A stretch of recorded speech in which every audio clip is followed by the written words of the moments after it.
You know that feeling when something small just doesn't sit right? Like a puzzle piece that clicks into place, but on the wrong puzzle. That was the beginning.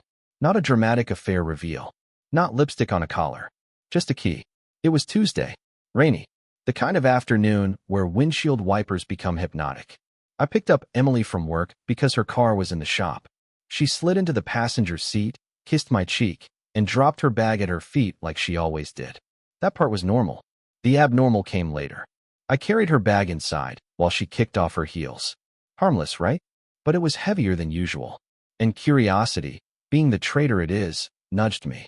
I opened the front pocket, not to snoop, but because she always asked me to grab her charger. And that's when I saw it. A key. Not our house key. Two short, different ridges. Attached to a worn leather key fob that read, "With love from M." My brain did that thing it does when it wants to be logical. Probably a storage unit. Or something from work. But my gut whispered something colder. Something slower. M. Not a name I recognized from her office. Not a relative. Not a friend she'd ever mentioned. I didn't say anything that night. Why? Because men like me don't leap. We calculate. We don't yell. We watch. And when a man finds a mystery key in his wife's bag with a love note on it, he doesn't panic. He makes a plan. I placed the key back exactly as it was and zipped the pocket shut. We ate dinner like nothing was wrong. She talked about her project launch. I nodded, asked the right questions, even made her laugh once.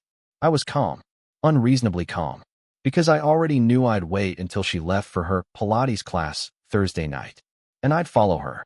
But first, I had to figure out what that key opened. The next day, I left work early, told the team I had a dentist appointment. Technically true, except the root canal was emotional, not dental. I had the key in my jacket pocket, slid it out every few minutes, turning it over in my fingers like it could confess something. The engraving on the leather fob was faint, maybe old, maybe well used. With love from M. I still hadn't decided which part one hated more, the love or the M. I started local. Hardware stores, apartment complexes, mailboxes, dozens of locks. I tried to make it look casual, like I was locked out or checking the wrong unit. No luck. But on the fifth try, across town, something happened. It was a building I didn't recognize. A converted loft, 3 stories, clean brickwork, nice windows with closed curtains. Always a suspicious touch. I approached the side entrance. Not the main lobby. Just instinct. The key turned. Click. That sound went through me like thunder in a library. I didn't go inside. Not yet. I just stepped back, let the door close, and stood on the sidewalk pretending to check my phone while my heart tried to punch its way through my ribs. I looked up. Window boxes with wilted flowers. Someone lived here. Someone had given my wife a key, and they wanted her to come and go, unnoticed. When I got home that evening, Emily was making pasta. She smiled like she always did, warm, familiar, soft. Like nothing had changed. And maybe for her, nothing had. That was the worst part. "So how was your day?" she asked, chopping garlic. I smiled back. Productive. She never saw the shift in my eyes. That's the thing about betrayal. It wears your spouse's face. It speaks in their voice. It smells like their shampoo. And it still kisses you goodnight. But the second she said, "I'm going to class Thursday night. Don't wait up," I knew. That's when I'd use the key. That's when I'd open the door. And finally see who lived behind it. Thursday came dressed like any other weekday. I kissed her on the forehead before she left, said, "Have a good class," and she smiled. Said, "Don't wait up." Oh, I wouldn't. I waited 15 minutes after she drove off before grabbing the key and heading out the door. I didn't rush. I'd learned that speed is for amateurs. I parked a block away from the building, walked like I belonged, and slid through the side entrance with the key that didn't belong to me, but apparently did to her. The building smelled like lavender and lemon cleaner. No sound. No sign of life. I didn't need to guess which unit. I already knew. It was the one on the second floor, corner unit. Windows always dark. I stood in front of the door. No nerves. Just the stillness that comes when you've run out of lies to tell yourself. Click. The key turned like it was happy to be home. I opened the door and stopped. It wasn't a bachelor pad. It wasn't some seedy cliche. It was a nest. Clean, cozy, decorated. Framed photos. Bookshelves. Even a small vase of flowers on the table. And there she was. Emily. My wife. Wearing a robe I'd never seen. Pouring wine. 2 glasses on the table. "Oh my God, Logan."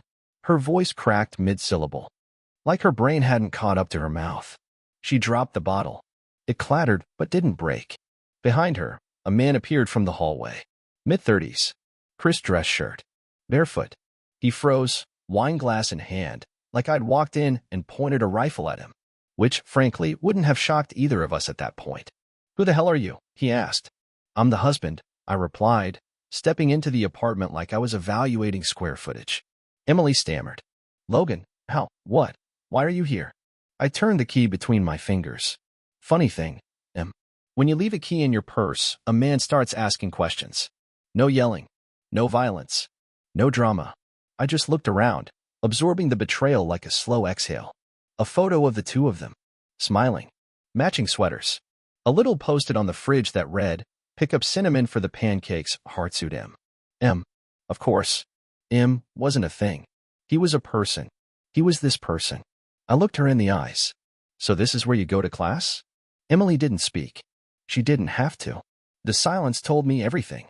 I nodded slowly, walked back out the door, and closed it behind me. That was the night I stopped being married. And the night I started planning what would come next. You'd think after catching your wife in a love nest with someone who signs fridge notes with hearts and initials, you'd be mad, furious, yelling, smashing something. But me? I just walked out. Didn't slam the door. Didn't look back. I left it all right there, like a jacket I'd outgrown. I drove around for a while. No music. Just the hum of tires on wet pavement and the kind of silence that makes your thoughts louder. And what a party they were having in my head. Every lie she'd told. Every fake laugh. Every, "I'm tired from work." Turns out, love really is blind, especially when it's been fed a steady diet of routine and plausible excuses. I didn't go home. Not yet. I stopped by an old diner near the highway. The kind of place where the waitress calls you hon and doesn't ask why you're ordering coffee at 11:30 at night with that 1,000-yard stare. I sat at the counter, nursing caffeine and betrayal like they were from the same pot. A guy 2 stools down was talking about football. Another one was arguing with his phone about GPS directions. The world just kept turning, completely unaware that my marriage had a chalk outline around it. That's the thing no one tells you. When your life explodes, the rest of the world doesn't stop.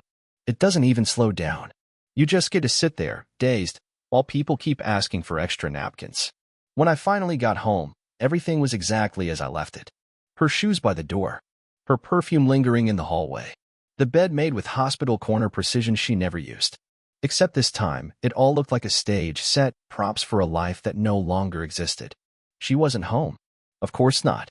She probably spent the night in his bed, explaining why her husband showed up like an unscheduled earthquake. I went to the bathroom, washed my face, looked in the mirror. I didn't look broken. I looked tired, quiet, like someone who had just finished a long book only to realize the last chapter had been rewritten by someone else. And that's when I saw it, the envelope. Plain, white, sitting on the nightstand, under her watch. Logan scrawled in her handwriting. That sweet, rounded, practiced hand that used to write love notes in the early days. I opened it. Of course I did. Inside? A letter. "I never wanted to hurt you. You have to believe that. But I can't live 2 lives anymore. I've been seeing Marcus for a while now, yes, I never meant for it to go this far, but it did. And I fell for him. I don't know what that means yet. I just know I can't lie to you anymore. I hope someday you can forgive me. Emily." Forgive her? That was cute. No apology. No ownership. Just some polished excuse wrapped in cowardice and dropped like a grenade, hoping I'd be too numb to pull the pin. But I wasn't numb. I was awake. And for the first time in months, I felt alive. Not out of anger. Not from bitterness. From clarity. This wasn't going to end with me crying in a shower or posting vague quotes on Facebook. No. I wasn't going to be the guy who gets cheated on and vanishes quietly. I was going to be the guy who returns the favor with interest. I grabbed my laptop, pulled out a pen, made a list. Names, places, dates, everything I knew about her schedule, her passwords, her favorite wine, the name she dropped when she was trying to impress people. Then I dug deeper. I logged into our joint cloud drive because Emily never remembered to change her settings. I downloaded copies of every photo she'd ever backed up. Vacation selfies, birthday parties, and then screenshots. Messages. Her and Marcus. "Can't wait to see you again. You always smell like cinnamon after you leave my place." I wish I could wake up next to you every morning instead of him. Each one felt like a paper cut, but I kept going. Because pain stops mattering when you've found purpose. And then I found the real gem, an email thread. Emily and Marcus, planning a little weekend getaway in Napa. Guess who made the reservations? Guess who used the same password for her email as she did for her Pinterest? Guess who printed out the booking confirmation and smiled like he just found a match in a room full of dry leaves? I wasn't going to show up and throw a scene. I was going to be patient. Strategic. The kind of revenge you don't see coming. Not because it's loud, but because it's surgical. The next morning, she walked into the house like it was just another Friday. Hair tied up, coffee in hand. "Morning," she said, not meeting my eyes. I smiled. "Morning." She blinked, surprised maybe, but not enough. "I figured you'd be mad," she offered, like it was small talk.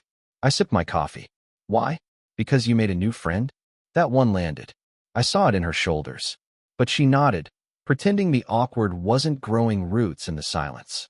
"I'm staying at Lacey's next week," she said, "just to think things through." "Take your time," I said. "No rush." I wasn't lying. She'd need all the time she could get. Because while she was thinking things through, I was already mailing packages to Marcus's office. I dropped the package at the post office Monday morning. No return address. Just Marcus's name and the address of the boutique branding firm where he worked. The one with the hipster exposed brick, minimalist furniture, and motivational quotes stenciled on the walls.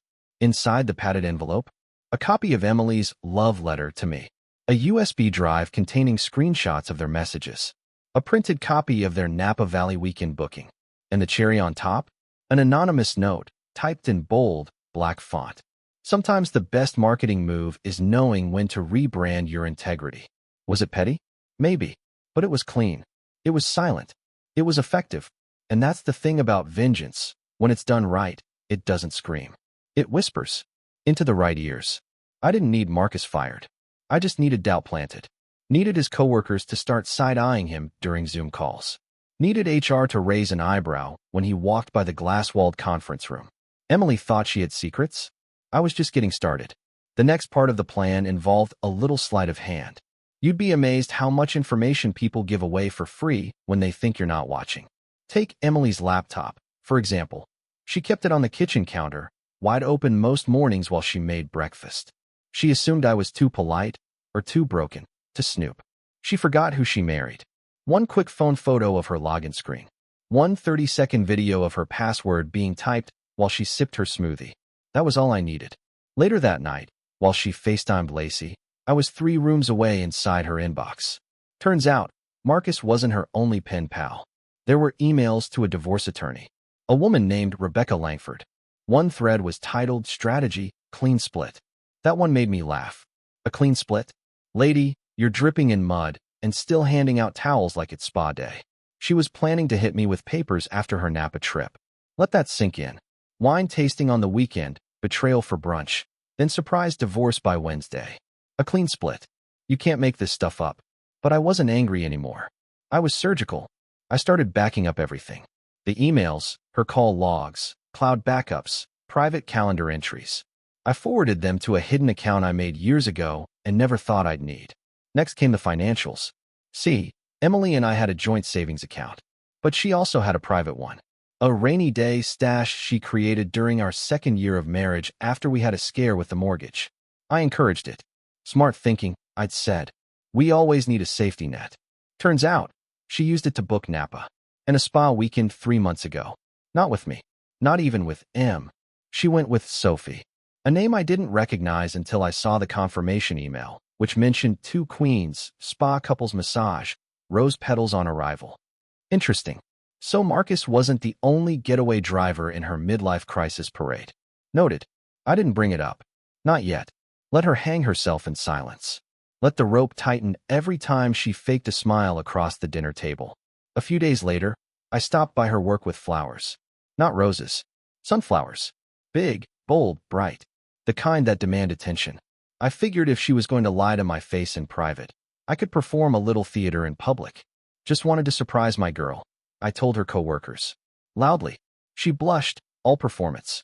Logan, that's so sweet, she said, playing the part of the doting wife like she hadn't already rewritten the script. I know we've had our bumps lately, I said, just loud enough for the office gossip to hear. But I believe in second chances. A few OS. A few curious stares. One particularly nosy assistant manager definitely took a photo. I kissed her on the cheek, handed her the flowers, and whispered, "You look guilty in yellow." Then I turned and walked out. That night, she came home tense. "Why did you do that?" she asked, barely hiding the edge in her voice. "What? Surprise my wife with flowers? I thought that's what good husbands do." Her jaw tightened. It felt performative. I raised my eyebrows. "Performative," I repeated. "You mean like keeping a second set of house keys and a weekend bag in a downtown loft?" That shut her up. "I know about Napa," I added. Calm, like I was discussing weather patterns. She sat down. "Logan, it's not what you think." "Oh, no. I'm sure the heart-shaped fob was purely symbolic." Her face crumpled just for a moment, and that was when I saw it. The fear. Not of me. Of exposure. She knew the game had changed. She didn't control the pieces anymore. "You're being vindictive," she said. I leaned forward. "No, Emily. Vindictive would have been showing up at your boyfriend's office and reading those texts on a loudspeaker. I'm not being vindictive. I'm being precise." She stood up and left the room. I didn't follow. Let her think. Let her stew. Let her picture every fragile lie she's spun unraveling in front of people she still wants to impress. And Marcus? I got a tip. Pure coincidence, of course, that he was under review at work. Something about ethical boundaries and unprofessional conduct. Apparently, his boss's wife got one of the same anonymous packages I'd mailed to the office. Whoops. My next move? Simple. A letter to Rebecca Langford, the divorce attorney. Not from me. From an anonymous source. Containing detailed proof that Emily had violated terms of good faith negotiation by hiding assets and failing to disclose her second bank account. You see, Emily wanted a clean split? Too bad. She'd picked a man who knew where the messiest drawers were. And now, I was just getting started. Emily didn't sleep in our bed that night. Not because I told her to leave, but because some part of her finally realized she wasn't safe there anymore. Not from violence, not from rage. From exposure. She camped out on the living room couch, pretending to be on her laptop, but I knew she was panicking. You can always tell when someone's doing damage control. It's not the typing. It's the way they keep checking over their shoulder like they're waiting for karma to sneak up and whisper, "Boo." Meanwhile, I slept like a baby. I had nothing left to lose. And somehow, that makes you the most dangerous person in the room. The next morning, she was gone before I woke up. No note. No breakfast. Just a half-drunk mug of coffee and a faint scent of cinnamon and fear. I didn't text her. Didn't call. Let her sit in the mystery a little longer. She still didn't know what I'd done. Only that something had shifted. That the man who used to fold her laundry and double-text her when she didn't reply was gone. Replaced by someone quieter, colder, and infinitely more patient. And that made her nervous. Good. That Friday, I showed up to Marcus's office again. But this time, I wasn't holding flowers. I was wearing a navy suit, leather shoes, and holding a sleek manila folder. "Here to see Mr. Hartley," I told the receptionist. My tone was friendly. Polite. The kind of polite that sets people on edge. She hesitated. "Is he expecting you?" "He will be." She picked up the phone. Whispered something. Listened. Her face changed. "He's not available at the moment. He's in a meeting." I smiled like I was disappointed but understanding. "I'll leave this for him, then." I placed the folder on her desk and walked out without another word. I didn't need to see his face. The contents would handle that part for me.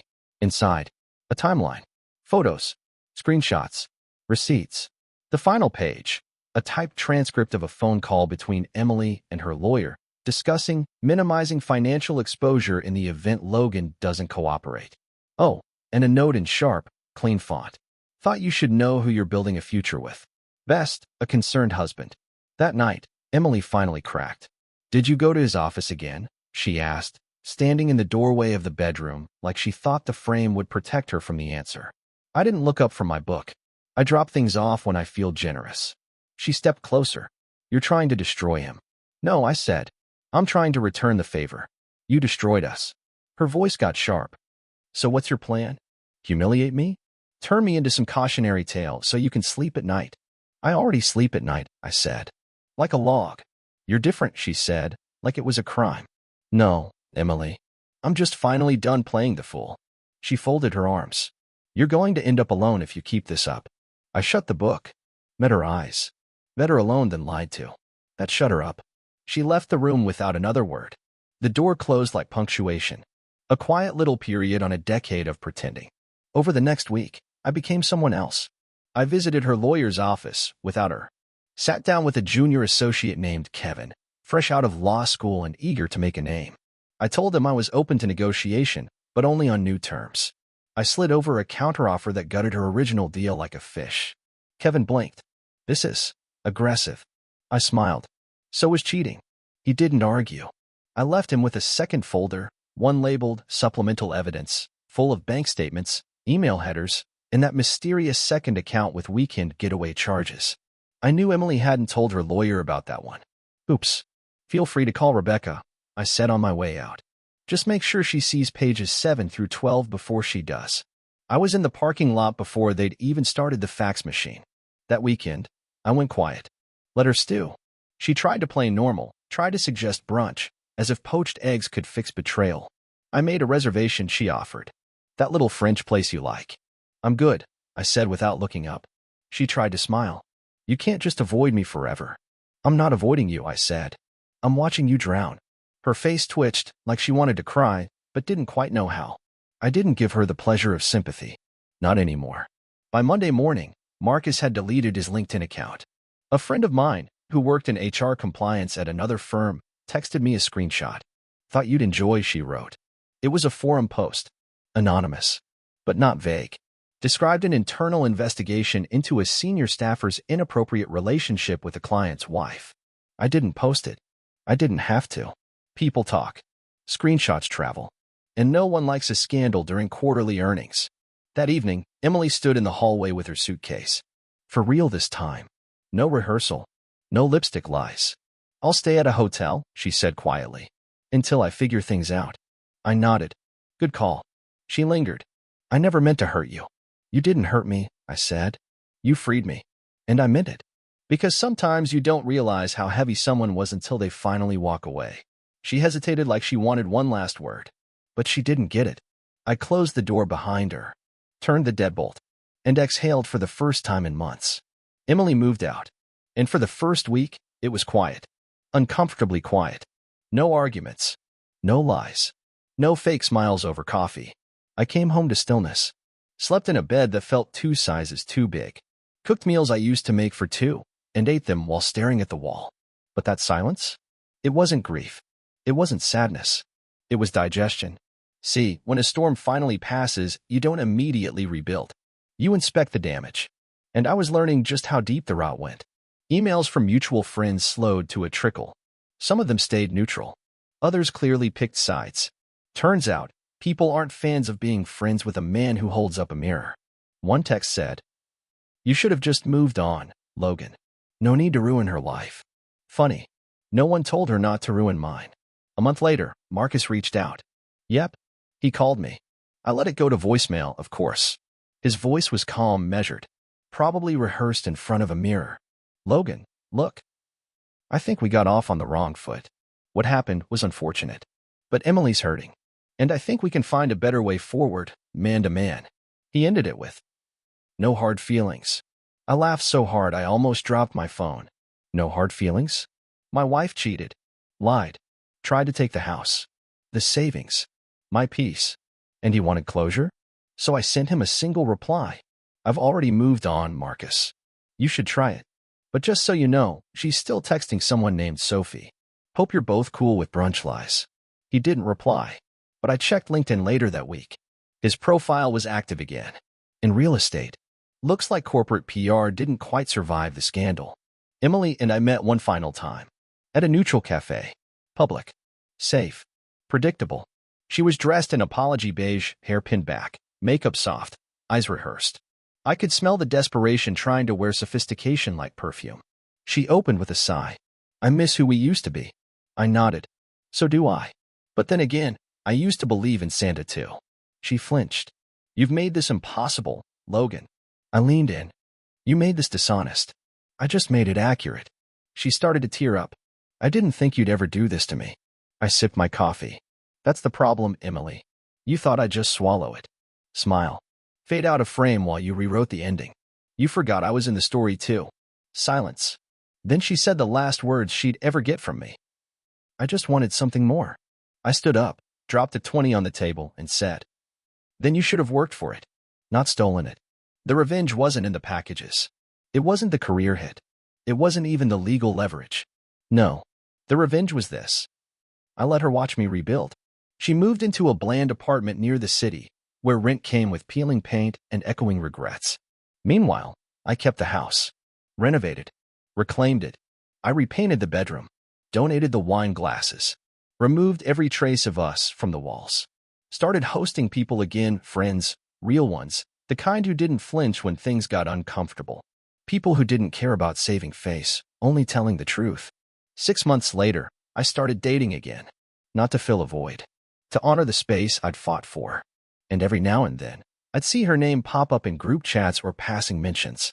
Emily's doing okay, I guess. Of course she was. That's what they always say when someone's bleeding beneath designer smiles. I still have the key. Not because I need it. Because I earned it. That little fob that said, with love from him, sits in my desk drawer. A reminder, not of the betrayal, but of the man I became after it. Calm, sharp, unflinching. I don't hate her anymore. In fact, I hope she finds what she's looking for. But if you're wondering whether I ever forgave her, let me put it like this. I didn't burn the bridge. I just built a better one, without her on it.